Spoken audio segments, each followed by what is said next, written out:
বৃষ্টির দিনে চাল ভাজা কার কার পছন্দ? আমরা কিন্তু অনেকদিন পর পর চাল ভাজা খাই, কারণ আমার ছেলেদেরও পছন্দ, আমারও পছন্দ।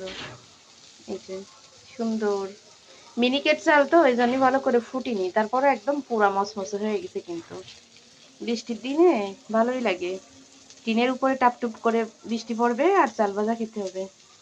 চাল ভাজার জন্য কিন্তু পেঁয়াজ আর রসুন আর কাঁচামরিচ ভাজি করতেছি, তেলও কম দিচ্ছি। আর হলুদ দেবো না, কিন্তু হলুদ দিলে চাল ভাজা হলুদ হলুদ গন্ধ হয়ে যাবে। আর তেল তো কমই দিচ্ছি, দিয়ে মানে ভাজি করতেছি। এই যে